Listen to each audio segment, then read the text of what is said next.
So exercise 5.5 question number 11 है, differentiate the function with respect to X. और function क्या है, X cos X raise to the power X plus X sine X raise to the power 1 by X. तो इस function को y assume किया तो y is equal to X cos X raise to the power X plus X sine X whole raise to the power 1 by X. तो पहले term को हमने u assume कर लिया और दूसरे टर्म को v एज्यूम किया, तो फंक्शन बन गया y is equal to U plus V. फिर डेरिवेटिव लिया विद रिस्पेक्ट टू x, तो क्या बन जाता है, dy बाई डी एक्स की वैल्यू आ जाएगी हमारे पास du by D X plus dv by D x.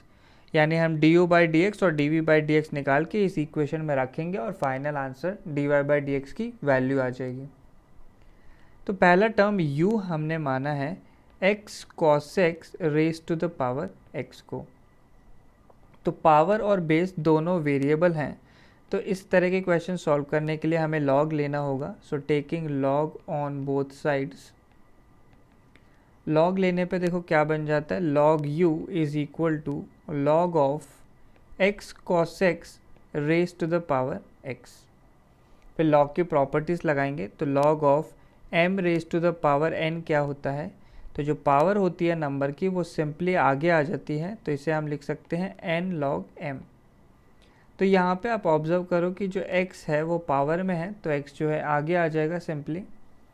तो ये बन गया हमारे पास log u is equal to x log, और log के अंदर क्या है, x cos x। इसको फर्दर सिंप्लीफाई करेंगे, फिर से लिख देता हूँ term log u is equal to x into log of x cos x। तो अब हमें प्रॉपर्टी यूज़ करनी है log ऑफ mn, यानी दो टर्म्स का अगर प्रोडक्ट लिखा है log के अंदर, तो इसे हम लिख सकते हैं log of m plus log of n। दो अलग अलग log में सेपरेट कर सकते हैं। तो ये जो x cos x है, इसको सिंप्लीफाई करने पे क्या बनेगा, x into log x plus दूसरा टर्म क्या आ जाएगा, log cos x। दो अलग अलग log में तोड़ दिया है। अब इसे हम डिफ्रेंशिएट कर सकते हैं। So differentiating with respect to x, x के रिस्पेक्ट में किया, log u का डेरिवेटिव क्या बन जाता है, log u का हो जाएगा 1 by U du by D x. अब राइट हैंड साइड का डेरिवेटिव लेना है, तो देखो x इंटू ये होल ब्रैकेट दिया हुआ है हमारे पास, तो x इंटू ये ब्रैकेट है, दो टर्म्स हैं, तो यहाँ पे प्रोडक्ट रूल अप्लाई करना होगा। तो पहले x का डेरिवेटिव लिया, तो x का डेरिवेटिव 1 और पूरा ब्रैकेट जो है एज इट इज़ कांस्टेंट रह जाएगा, log x plus log cos x plus अब x कांस्टेंट रखा और पूरे ब्रैकेट का डिफ्रेंशिएशन करेंगे। तो पहले log x का किया, log x का क्या आ गया, सिंपली 1 बाई एक्स। अब log cos x का किया, तो log cos x का देखो क्या बनेगा, तो log का किया सबसे पहले, तो log का आ जाएगा 1 अपॉन cos x। तो 1 अपॉन cos x लिख लिया। अब cos x का भी डेरिवेटिव करना होगा चेन रूल लगा के, तो cos x का क्या होता है, माइनस साइन x। तो ऐसे माइनस मैंने आगे लिख दिया और साइन x आ जाएगा। तो ये हमारे पास डेरिवेटिव बन गया है। इसको सिंप्लीफाई कर लेते हैं थोड़ा। तो देखो राइट हैंड साइड को सिंप्लीफाई किया, तो पहला टर्म तो एज इट इज़ रहेगा log x plus log cos x, और दूसरे टर्म को अगर हम सिंप्लीफाई करेंगे तो वो क्या बन जाएगा, प्लस अब ये x into 1 by x term आ जाएगा 1, माइनस अगला क्या हो जाएगा, x sine x upon cos x बन जाएगा। फर्दर आप लोग देख सकते हैं ये दो लॉग्स ऐड हुए हैं, तो दो लॉग्स अगर ऐड हैं तो जो प्रॉपर्टी हमने लगाई थी log mn की value log m plus n लिखा था, तो log m plus log n को भी हम लोग log mn लिख सकते हैं। तो ये टर्म बन जाएगा log x cos x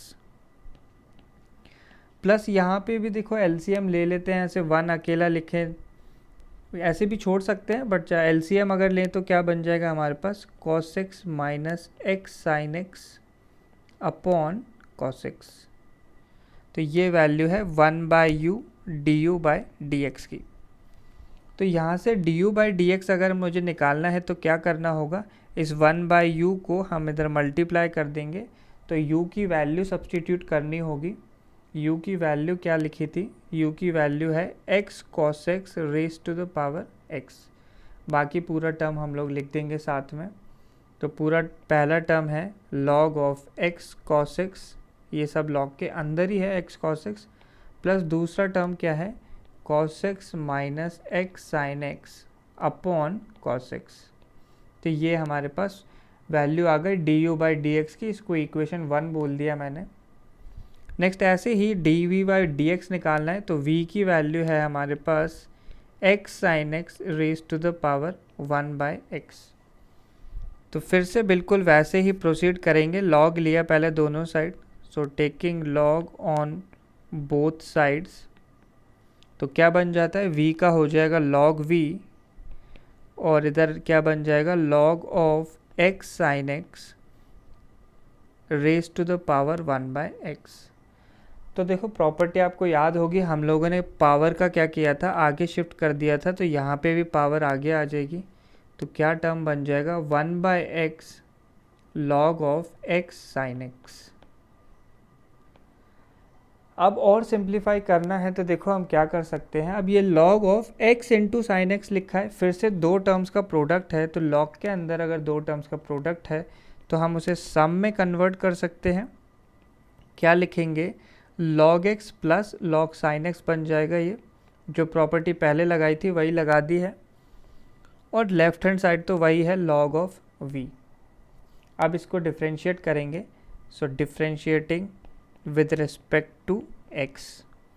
तो डिफ्रेंशिएट करने के लिए फिर से प्रोडक्ट रूल अप्लाई करना होगा, क्योंकि एक टर्म दिया है 1 बाय एक्स और दूसरा ये पूरा ब्रैकेट है log x plus log sign x. तो log v को डिफ्रेंशिएट किया सबसे पहले, तो log v का बन गया 1 by V dv by dx, और साथ में सबसे पहले देखो 1 बाय एक्स का डेरिवेटिव ले लेते हैं। तो 1 बाय एक्स का डेरिवेटिव आप लोग निकाल के देखो, तो 1 बाय एक्स को हम x की पावर -1 लिख सकते हैं, तो इसका डिफ्रेंशिएशन करोगे तो आ जाएगा -1 by X square. 1 by X का आता है -1 बाय एक्स स्क्वेयर, तो -1 बाय एक्स स्क्वेयर लिख लिया। साथ में जो टर्म है उसे कांस्टेंट की तरह ही हम लोग अज्यूम करेंगे, तो वो टर्म हो गया log x plus log sign x. तो ऐसे ब्रैकेट लगाना होगा तभी सही होगा क्वेश्चन। प्लस अब मैंने क्या किया 1 बाय एक्स को कांस्टेंट रखा और इस पूरे ब्रैकेट का डिफ्रेंशिएशन करूँगा। log x का किया तो log x का क्या होता है, log x का हो गया 1 by X plus log sine x का क्या आ जाएगा, तो सबसे पहले तो साइन x डिनोमिनेटर में पहुंच जाएगा, क्योंकि log का डेरिवेटिव में क्या होता है पूरा टर्म डिनोमिनेटर में चले जाता है। फिर साइन x का डिफ्रेंशिएशन किया तो साइन x का डिफ्रेंशिएशन क्या हो जाएगा cos x। तो सिंप्लीफाई करके ऐसा बन जाता है। थोड़ा और सिंप्लीफिकेशन किया तो -1 बाय एक्स स्क्वायर लिखा है, साथ में जो ब्रैकेट है, अब ये दो log का सम है, तो फिर से हम प्रॉपर्टी को रिवर्स डायरेक्शन में लगा देंगे। log m plus log n क्या होता है log ऑफ mn। तो ये प्रॉपर्टी अप्लाई करी तो इसे फिर से लिख सकता हूँ मैं log of x sin x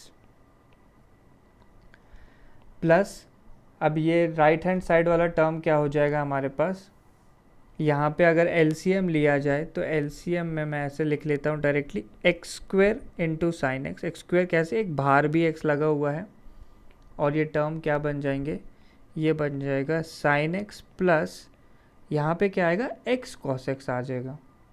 तो सिंप्लीफाई होने पे कुछ इस तरीके का टर्म बन गया है। अब बस ये 1 बाई वी को हम राइट में पहुंचाएंगे और हमारी dv बाई डी की वैल्यू आ जाएगी।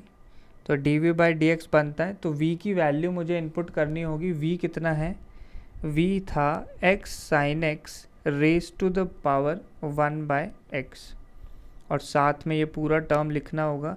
पहला टर्म है log of x sin x upon x square, इस पूरे टर्म के आगे माइनस भी लगा हुआ है, प्लस दूसरा टर्म क्या है हमारे पास sine x plus x cos x upon x square into sine x. तो या तो इस तरीके से भी छोड़ सकते हैं या एक्स स्क्वेयर को बाहर भी ले सकते हैं, ज़्यादा कोई डिफरेंस क्रिएट नहीं होगा। ये इक्वेशन नंबर 2 है। अब हमें फाइनली देखो क्या वैल्यू निकालनी है, फाइनली हमें निकालना है dy बाई डी एक्स। तो ये क्या था, du by D X plus dv by D x. तो क्या वैल्यू बनती है, पहले इक्वेशन 1 लिख दी यानी du बाई डी एक्स की वैल्यू, तो x cos x raise to the power x, और ब्रैकेट में क्या टर्म था, log x cos x था पहला टर्म, प्लस दूसरा टर्म था cos x minus x sin x upon cos x, ये टर्म बन गया था। साथ में मुझे dv बाई डी एक्स की वैल्यू भी लिखनी होगी, तो वो है क्या, plus x sin x raise to the power 1 by x है पहला टर्म, और एक्स स्क्वेयर को मैं बाहर ले लेता हूँ। देखो मैंने बताया था ये जो एक्स स्क्वेयर है कॉमन है दोनों में, एक्स स्क्वेयर को हम बाहर ले सकते हैं। फिर क्या रह जाएगा ब्रैकेट में, पहला टर्म बनेगा minus of log x sine x, ये टर्म था, प्लस दूसरा टर्म क्या हो जाएगा, दूसरा term sine x plus x cos x, तो sine x plus x cos x upon sine x भी लिखना है। तो हमारा फाइनल आंसर ये बनता है।